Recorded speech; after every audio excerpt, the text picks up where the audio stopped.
All right, let's get started.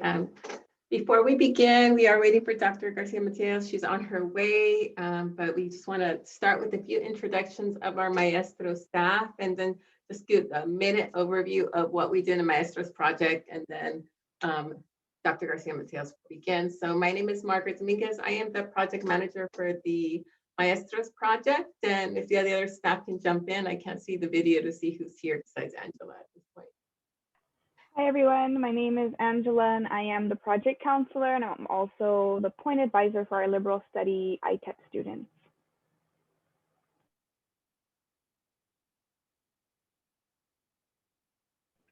Hello everyone, my name is Betsy and I am the Maestros Outreach and Engagement Coordinator. So you might hear from me regarding events or any transition support that I can provide. Hello, my name is Emma Uribe, and I am the field placement coordinator for the project. Some of you probably have received multiple emails from me this semester, last semester. But yeah, I'm here if you need anything. Thank you. So just overview what we did in the Maestros project. Some of you probably already have taken advantage of some of the great services that we provide, such as the CBEST workshops or the info sessions. We do have the technology support program, especially this past year because of COVID. We still have computers if you're coming to summer school or you're coming back in the fall. We could still lend out some Chromebooks to you. We do have hotspots. We have document cameras for our students in the credential program. They'll be returning theirs at the end of this semester, so we'll have them to loan out for next semester. And just other ones, I'm not going to go through them all. You can see them on the screen. Just the advising that Angela has provided for the ITEP students, the peer mentors, the tutoring. We have 3 tutors at the CLC, focus on the gatekeeper courses, those challenging courses around writing and math. And, you know, we have the CBEST support, the CSET support, and also we're getting the RICA support. We also offer 240.tutoring, which is an online self-paced study guides for you to pass these teacher certification exams. So these are just some of the services. If you have any questions for us, we will stay at the end after for a few minutes if you have other questions not related to bilingual authorization, just any other questions regarding the credential program or other on your path to becoming a teacher. But here's our information. You can look at us up at the Maestros website as well, and just reach out with us with any questions. Okay, so I think I do see Dr. Garcia Mateos here. Buenas tardes. Thank you. And so I guess I should just introduce myself quickly. So like Margaret said, I'm Suzanne Garcia Mateos. I am the program coordinator for the Bilingual Authorization. And I'm just gonna tell you a little bit about the program. I have a very short PowerPoint, and then you can feel free to ask me any questions. So let me get that. We will monitor as well the chat, Suzanne, for you as well. Okay, that sounds good. Thank you. Okay. All right. So, like I said, I'm an assistant professor in the Department of Education and Leadership. I'm also the director of MIEL. MIEL stands for Monterey Institute for English Learners. So I'd like to just share a little bit about that. I have a PhD in bilingual and bicultural education from the University of Texas at Austin. And so that's a little bit about my background. I was a bilingual teacher at Title I schools for 6 years in Texas and Missouri. And I loved being a bilingual teacher. And so I'm really excited that you're here today to learn more about that. Before I delve into the bilingual authorization program, I just want to talk about these labels here because you'll hear them a lot. You may have already heard them. But in the United States, in California, in Monterey County, they refer to bilingual students as English learners or English language learners. And I have some bullet points there that really describe how they use that language, right? They focus on the fact that students are acquiring English, right? We also know that English language learners are able to continue to function in Spanish and English. I'm just going to focus on Spanish, although there are a lot of other languages, right, in the Monterey County. And the reason I like to bring this up is because that last bullet point there is that when officials and educators ignore or don't mention or talk about students as bilingual, what they're doing is that they're ignoring their bilingualism, right? In a way, erasing who they are.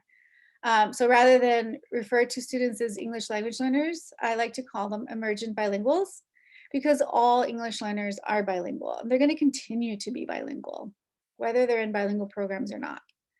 They're constantly developing their bilingualism. In fact, many of my students here at CSUMB, they weren't in bilingual education programs due to racist policy in California, specifically Proposition 227 in the 90s, but they're bilingual. And so they were able to become bilingual despite racist policy. And I'm sharing this with you for a reason, and it's related to the bilingual authorization that I think you need to have some of this background knowledge. And then emergent bilinguals just really focuses on the idea that it's not about one language versus another, but it's simultaneously about both. And that's really how we frame the courses in the bilingual authorization program.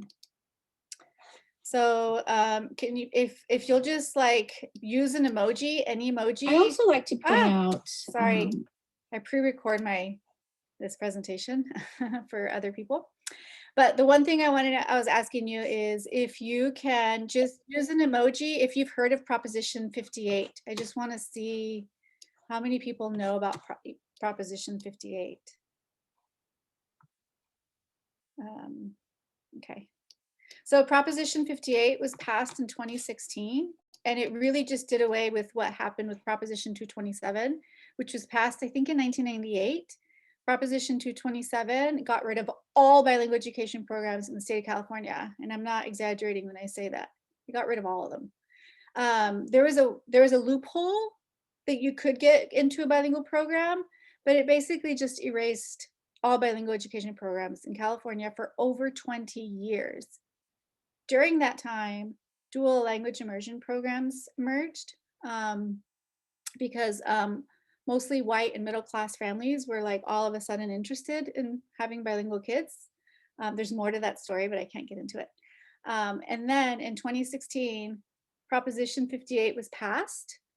And it states that, and you should know this if you're going to become a bilingual teacher, even if you're not, that the school community can request a bilingual education program if there are 30 students at the school that carry the English learner label, or 20 students in one classroom that carry the English learner label. So the school community, whether you're a parent, a teacher, paraeducator, it doesn't matter what your role is. If you are part of that school, you can go and talk to the principal and say, hey, we meet the criteria for bilingual education program. And usually people will have parents sign petitions and request one, and the principal has to respond. You could even ask a school board. So when I talk about the bilingual authorization program, it's not just 3 courses, but we're also encouraging our students to become advocates for bilingual students in the school districts. So I just wanted to bring some awareness to Proposition 58. It's also partially due to Proposition 58 that we need more bilingual educators.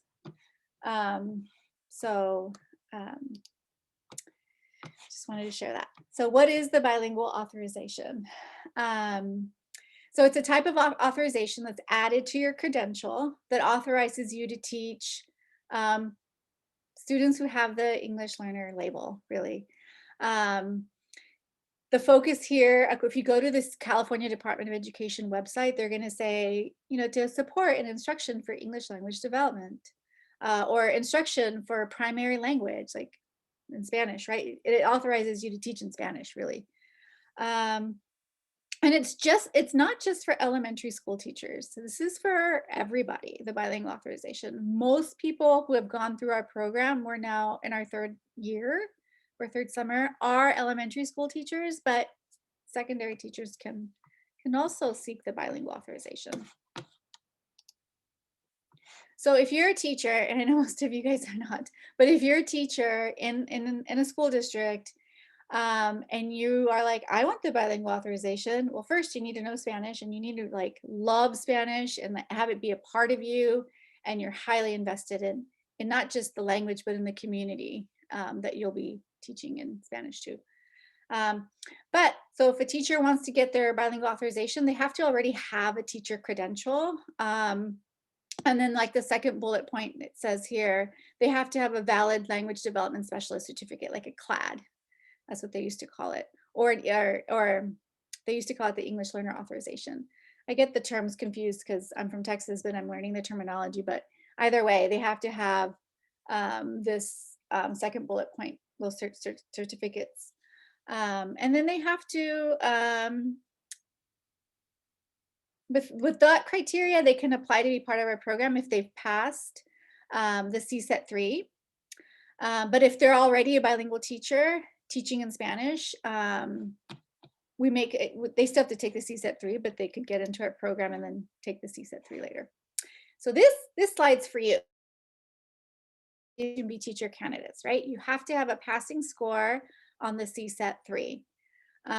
In fact, one of the things that you don't see on here is that in order to be a part of the program, I prefer and I highly encourage, in fact, we won't really let you in unless it's at the end of your programming, because the bilingual authorization courses, which you'll see in the following slides, are each course is 2 weeks long.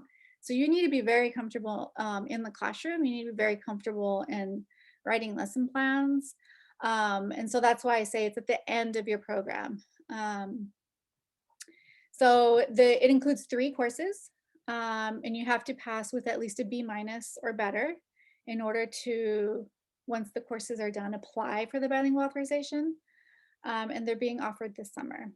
I can share this PowerPoint because there's a link here that just shows a leaflet that describes the bilingual authorization, and it includes a lot of whatever I'm already saying. So those are the prerequisites for students at CSUMB. We've had some issues with CSET 3 in terms of access because of COVID, not the COVID. And we do make some exceptions. We never waive it because we don't have the waiver, but the exceptions I'm referring to is if you know Spanish, like you have to know Spanish to be part of the bilingual authorization. You can't be like, oh, I kind of know it, like I want to practice. No, it's not. This is not the way the program's designed. You have to like feel really comfortable with Spanish. A lot of my Latinx students grew up with it. They travel to Mexico. And so they're the students that if I know they're like 100% like comfortable with Spanish, they can take the CSET later, but they still have to take it. If you have any more questions about that, please let me know. So here are the courses. Ed 629, Culture and Education of Latinx Students. I love this. I love all the courses, but I taught this one last summer and I really just loved it. And it's more about the history of education for Latinx students in the United States, in the Southwest. We even go into Mexico, which is in how schooling there differs to schooling here. It's really interesting. It's very empowering. So those are the dates for that course. I say it's 2 weeks long. It's really like 9 days. It's really intense. And all the courses are in Spanish. So the readings are in English and Spanish, but everything that you turn in, the conversations we have are like 100% en español. I say 100% en español, but we do use some Spanglish and we translanguage. Translanguaging is Spanglish. It's what they, in academia, they call Spanglish translanguaging. It's basically what it is. And then the second course is Ed 610. And that's methods and inquiry for bilingual teachers. So that's where you're learning about methods and the kinds of strategies that you could use in the classroom to teach in bilingual classrooms. Also 9 days, or it says 10, but you don't include the weekend. well, you probably will be working on the weekend, but still like 9 class days. And all of these courses are asynchronous. So it's at your own pace. Like you're not going to be in a classroom from like 9 to 12. You're doing the work at your own pace, and there is a professor available, obviously. Last year, what I did is I met with my students at least 2 or 3 times. It wasn't mandatory, but the first meeting was like that first Monday, and I recorded it, and students came if they wanted. All of them came.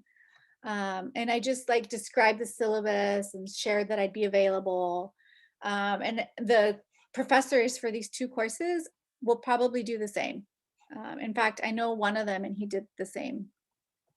So And is it only asynchronous right now because of COVID? Is it usually face-to-face? yeah, it's usually hybrid. It's usually still 2 weeks. Honestly, I want to make the courses longer, but not right now.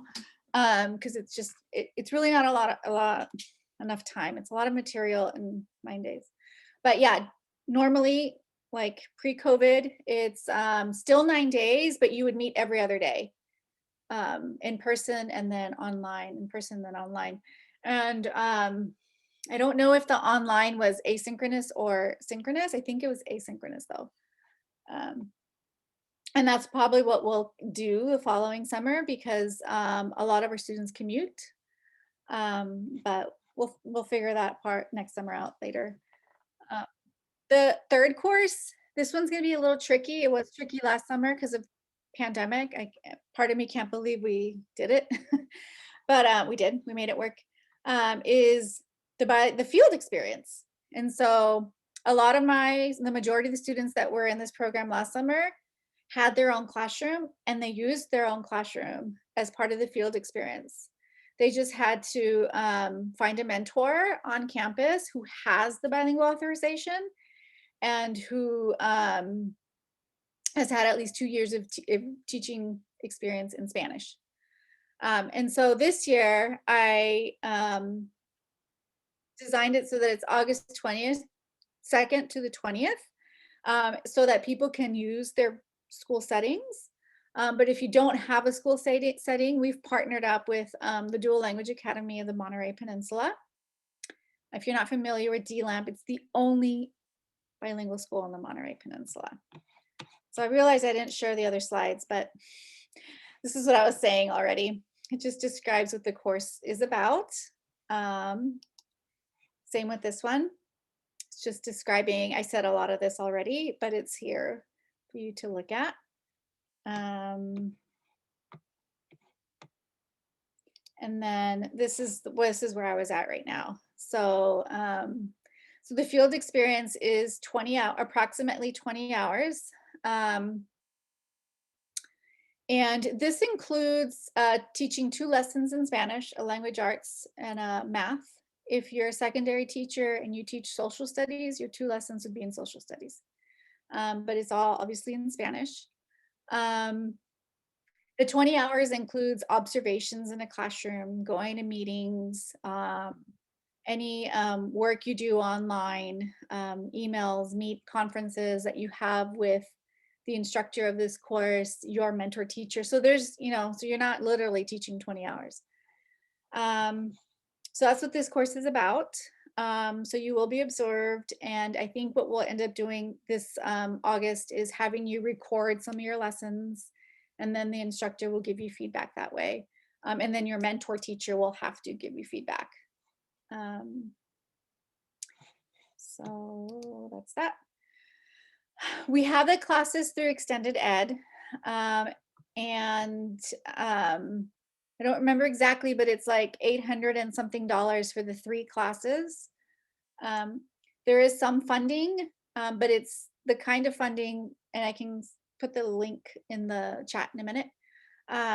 It's through a fund out of San Luis Obispo County Office of Education. And last summer, our teachers were reimbursed later, I think up to $1,500. And this year it's less.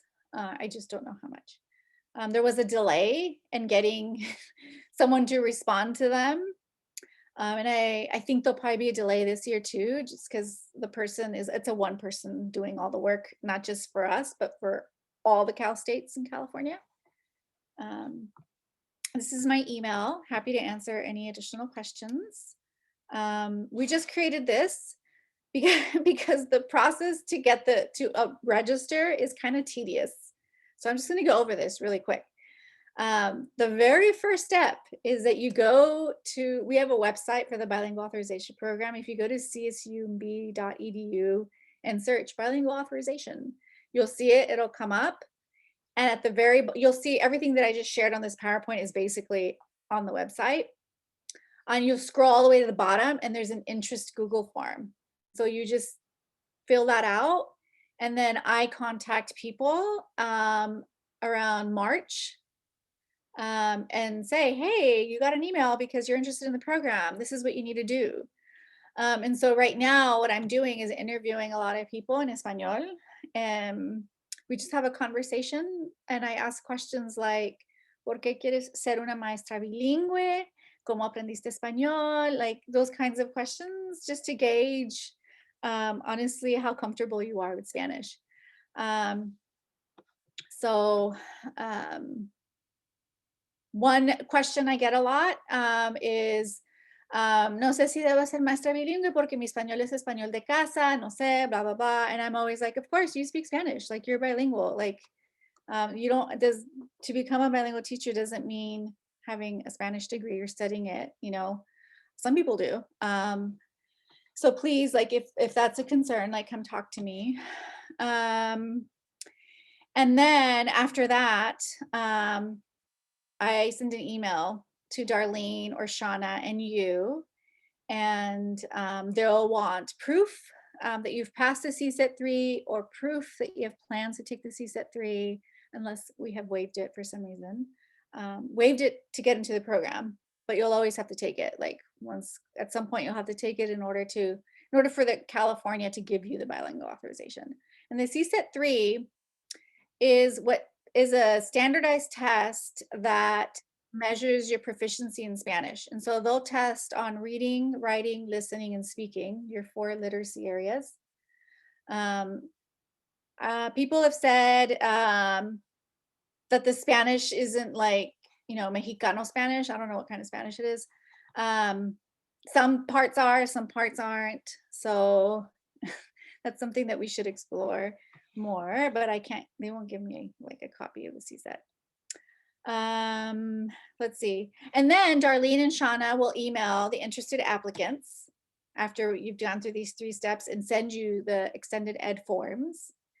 And then you'll fill out the forms, but you will not put your credit card information on there because they don't want you emailing that. And then extended ed calls the applicant, find a way to pay through credit card or however. And then the 6th step is that once the classes are paid for, the registration is finalized. And then like a few weeks before classes are supposed to start, you'll get another email from me containing additional details like which books to buy, etc. So, and then after that, you're in the hands of the instructor. And I won't be teaching this summer, so I'm not one of those instructors. So, Suzanne, I have a question regarding the application what you just went through. Oh, so yeah. If you're saying that you shouldn't take the courses until after you finish your 1 year of the credential program, right? So if I'm in the credential program and I want to be a bilingual teacher, when do I start this application process? While I'm in the credential program?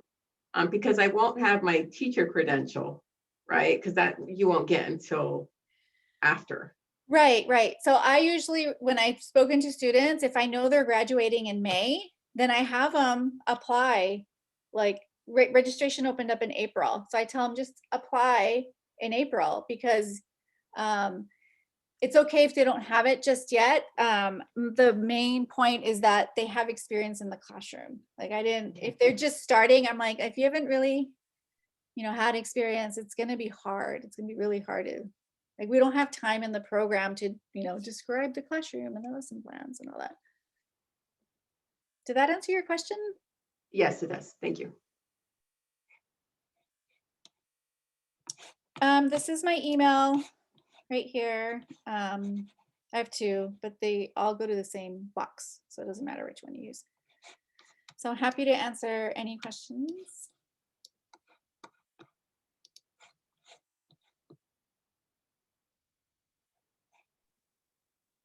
Any questions? I have a question. Any? Do we have to have been taking Spanish classes? You know, no, that's not a requirement, but I certainly do think they help, for sure. Especially, let me give you an example. So some students are like, oh, I don't know, you know, like there's words I don't know about in Spanish, like in science and math. And I'm like, yeah, of course, like language to me is a living organism.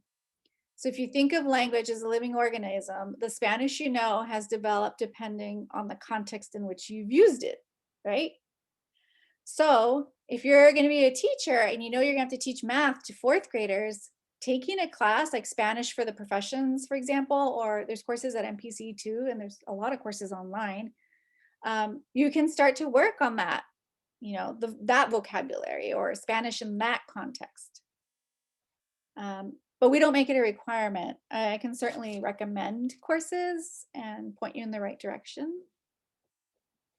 Thank you. Sure. Doctora Garcia, going off of that, what would you suggest to do to continue to practice the Spanish language besides taking courses? Use it. So I'm joking, but I'm not. Like, yeah, just start speaking. I speak in Spanish. We can do it right now. Like, I hablo español con mis hijas todo el día, todo el día. Y lo que he notado es desde que nació mi hija, cuando tenía hace 10 años, mi español ha mejorado un montón y mi acento ha cambiado un montón, porque estoy hablando con gente de Ecuador. Mi esposo los parientes son de Ecuador. And that's what I mean by language is a living organism. Like my accent has changed because of who I'm speaking to. So start reading books in Spanish. Any book I'm interested that I want to read for pleasure, like I just buy it in Spanish. I listen to music.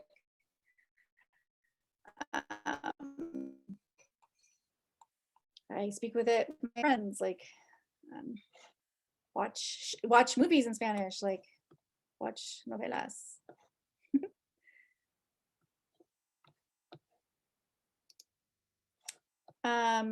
Any other questions?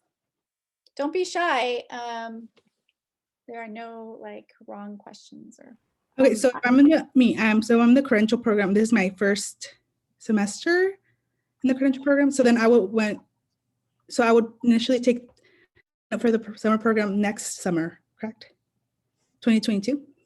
I think so, yeah, towards the end, when you're finishing up, yeah. Okay. And I highly encourage you that as soon as, like, if you know you really want to do this, like start the registration process as soon as possible, because this is my second year and we already have, like, we're at 19 people. And we cap it at 25. And I imagine every year, I think we're going to get more and more people based on the expressed interest. I had a question. Hi, I'm just finishing my credential this semester.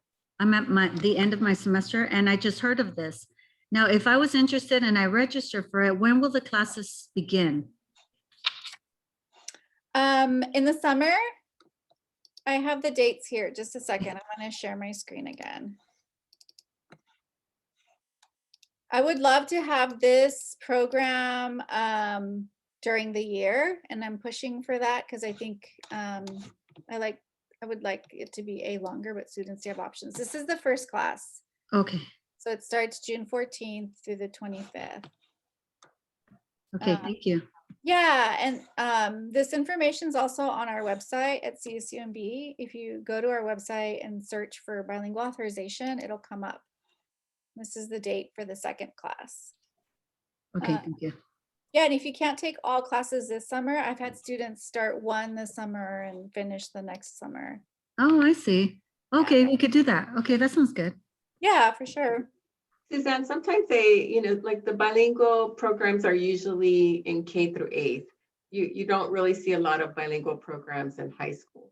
Mhm. So do you recommend for secondary credential single subject students to do the bilingual authorization? And if yes, why?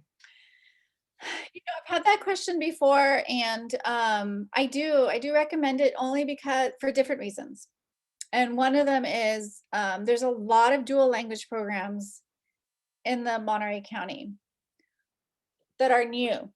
What I think what's going to happen is as the kids go through dual language through 5th and 6th grade, parents are going to want dual language in middle school and high school. And if you're that teacher who can teach in Spanish, I don't know, it offers, you know, job security, flexibility. Maybe, I don't know, if it were me, I'd be more excited to teach because I could teach in Spanish. So that's one reason. The other reason is because a lot of secondary teachers do have students that are bilingual or students that are dominant in Spanish.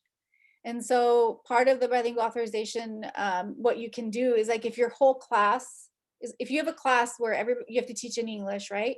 But then you have a group of students who are Spanish speakers, we could observe you just teaching that small group in Spanish. We can do that in the bilingual authorization. So, so that's why. Thank you. I had a question about the CSET 3. Mhm. So I'm in a similar boat to Adriana where I'm in my first semester, my stage 1 of my credential right now. So I was planning on taking the BCLAD certification the following summer. Is it okay to take the CSET now, or do we have to have that a certain time like, is it only good for a year before we enter into the program? You know, someone has asked about that.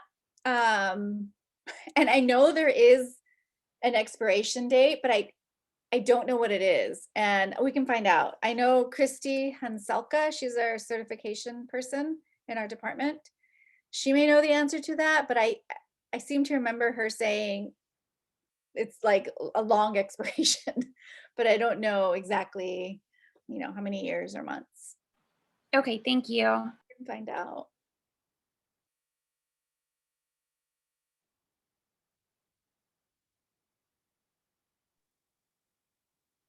Is there any more questions? Yes, one more.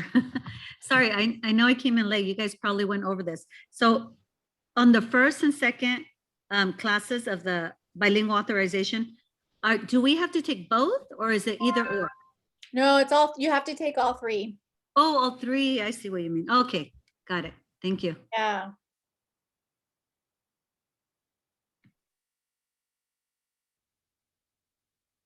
I have a question for the group.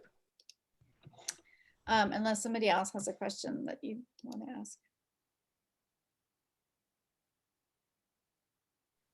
Yeah, I do have a question. Can we challenge these classes? Say that if we feel that our Spanish is pretty well and you feel like you might not need these courses, can we challenge? Is there an exam that we can take that will save us from taking several Spanish courses? I believe that, well, 2 things, Adriana. The classes aren't to teach you Spanish. I don't know if that's what you were asking, but so yeah, you have to be very comfortable in Spanish. The second thing is, yes, the answer to that is yes. If you have a teacher, if you've passed all your credentialing certifications, then yes, you can take CSET 3, 4, and 5 and apply for the bilingual authorization. But just so you know, the CSET 4 and 5, those are the ones we waive because of the coursework. So the courses that we're offering cover the content of the exam, and that's why they're waived. But for sure, like if you don't want to take the classes, you don't have to. You can, if once you have all your other, you know, teacher certifications, you can certainly just take the test. That's what I did when I was getting my certification. Yeah, so if you go on the CSET website, I put the CSETs you would need to take on the chat. So if you don't want to take the courses, then you take those 3 CSETs. The Spanish subtest 3, the world languages subtest 4, and the Spanish subtest 5. So if you take those and you pass, then you get the bilingual authorization. And I decided to do that when I was getting my bilingual certification because I had taken bilingual courses. So I felt like I knew the content on the exams. So you might, just look at what kind of content is being tested, which is the content of the courses we are offering.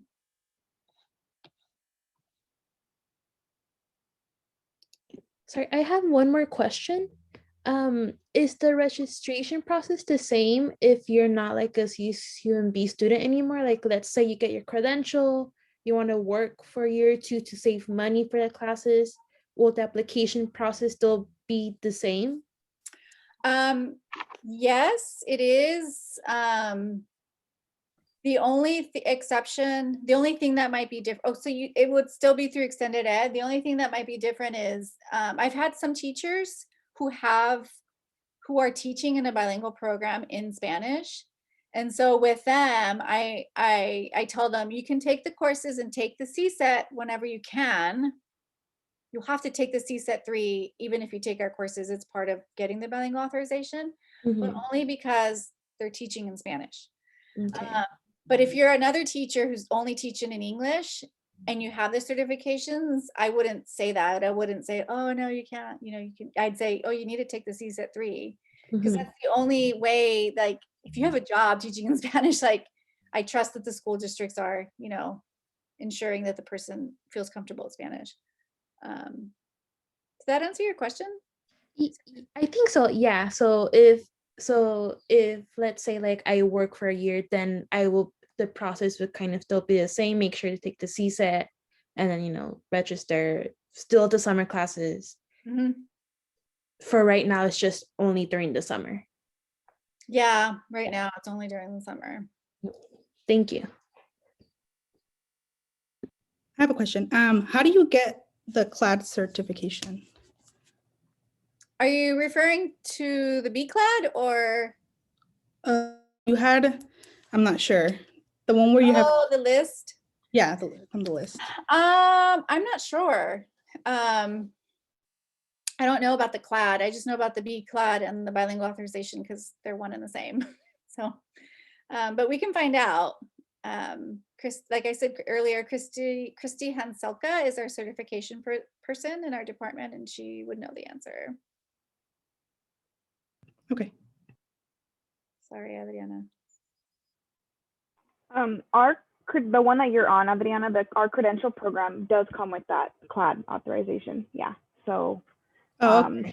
CSUMB's credential pathways come with at least the one you're on co-teaching. And I can't speak for the other ones. We would want to check with Christy that they have that CLAD authorization. Okay, thank you.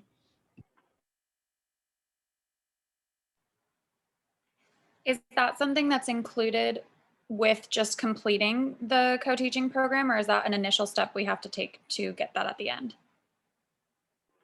No, I believe it's just an authorization that comes with your credential, because you'll be learning how to teach in English with your credential. Okay, thank you. Through your field placement and coursework, yeah. Does that go with ITIP 2 or just the traditional pathway? Yeah, so the ITIP, the one that you're on, Cassandra, that's the one with okay, so class. It would have everything included. Okay, just making sure. Thank you. So I'm wondering why you all would like to become a bilingual teacher. What is motivating you to do this? For me, I've always liked speaking Spanish.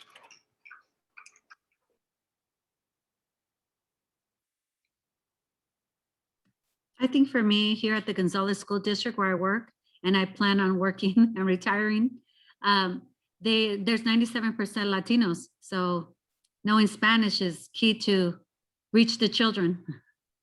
Sí, podemos hablar en español aquí. O sea, creo que estamos acostumbrados usando el inglés con CSUMB, pero it doesn't have to be that way. ¿Alguien más? Use whichever language you want, really. Yo quisiera ser maestra bilingüe porque cuando yo era chiquita estaba en muchas clases de bilingüe porque el español fue mi primer lenguaje, entonces cuando yo llegué a Estados Unidos, porque yo soy nacida en México, llegamos a Estados Unidos, mis papás los enseñaron el español y mi mamá los quiso poner en clases de español de bilingüe, yo bilingüe, y durante un tiempo quitaron las clases de bilingüe a los estudiantes. Entonces para mí fue muy difícil aprender el inglés y el español a la vez porque cortaron ese sistema estaba acostumbrada a hablar en español en una clase, ya no pude hablar el español.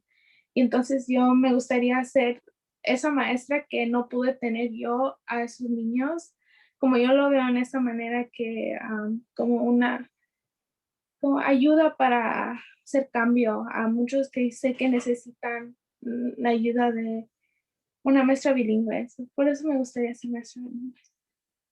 Gracias, Lupe. No de nada.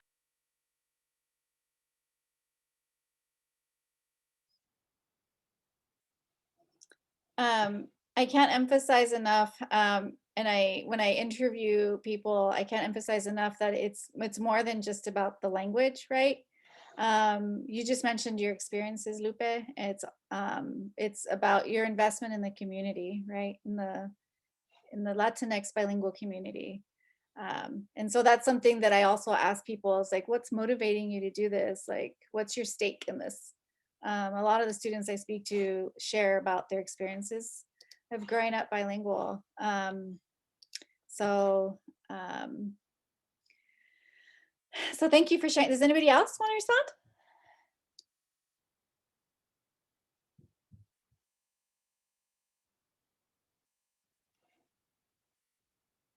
The only thing I feel bad about is that some schools, there's a lot of students that obviously need help in English. Like sometimes they don't speak Spanish at all, and those schools don't even have bilingual classes. Yeah. So Like that's right now, they have that. Like I've tested students where they don't speak English at all. Yeah. That's why in my presentation, I think some of you may have come in later.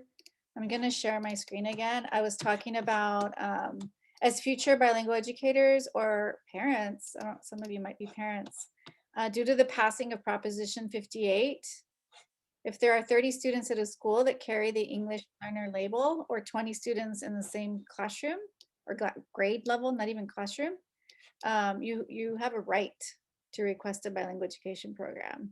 And that right means that you request it and the principal or whoever has to respond and say, they usually will respond with, they'll usually say, oh yeah, we're gonna do that, that's great. And they do it, right? They get a bilingual program, or they say there's no funding, but there is funding.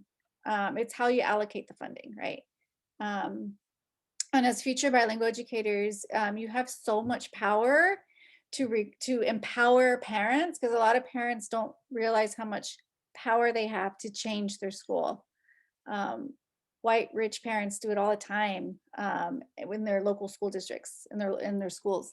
You don't have to be white or rich to do that, but I think parents are used to just letting the school take care of things. But really they work for us, like the school districts work for us.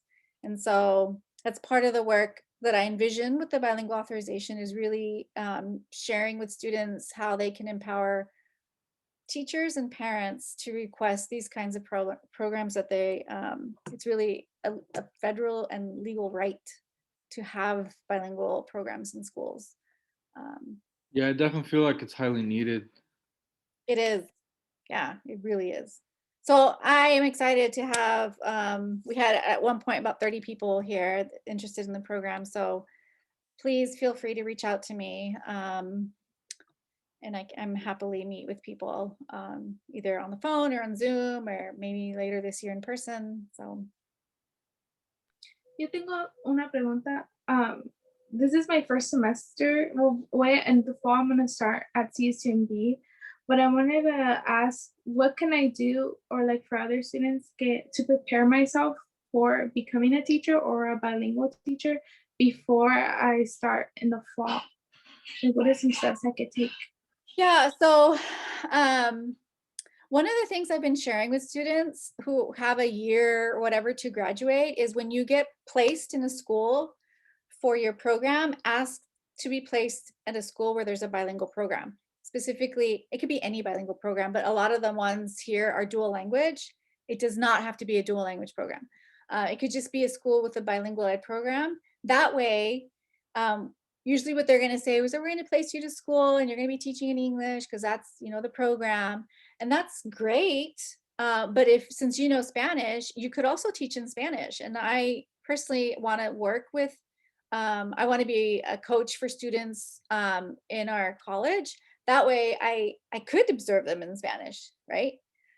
So you're writing your lessons and maybe they're in Spanish, like if I'm your coach at least. So that's what I would do, is request bilingual schools. And that way, even if you can't teach in Spanish, you're seeing the Spanish instruction. And that's the other recommendation, is that if they do place you at a bilingual school, take the time to go observe in bilingual classrooms, ask teacher questions, things like that. It's a great question. Okay. Hi, I have a question. Yes. All right, so I kind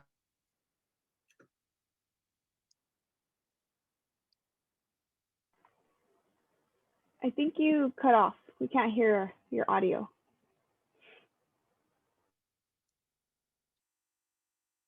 I could become a teacher, because I know I didn't do the liberal arts program there though.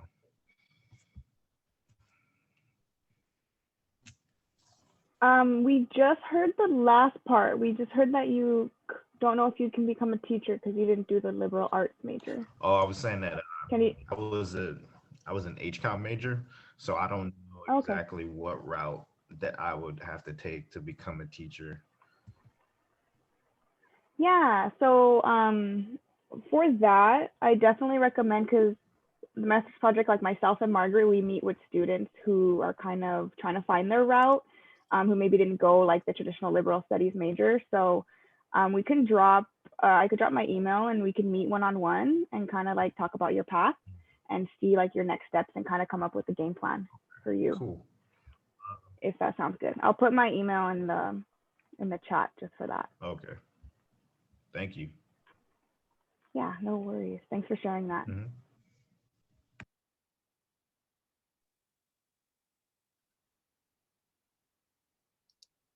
All right, are there any more questions?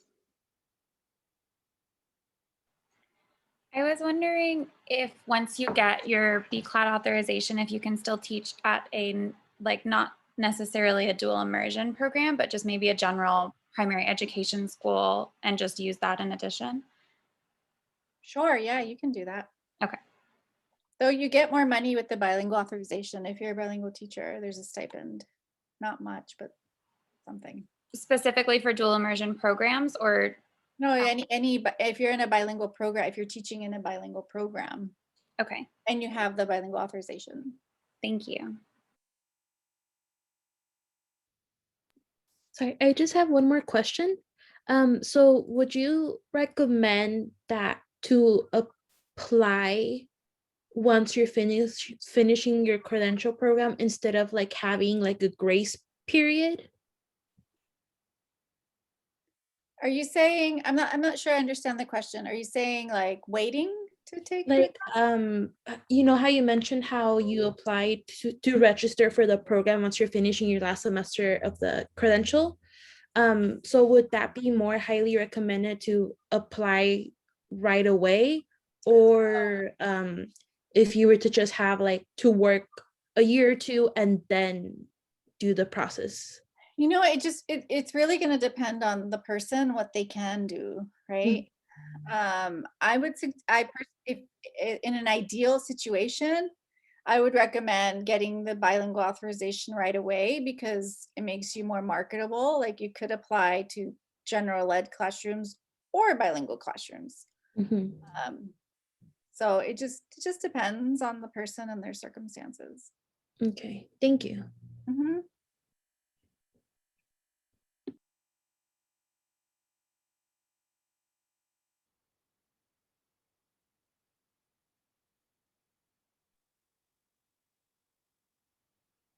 Okay, I think we're almost to 4 o'clock, so if nobody else has any questions.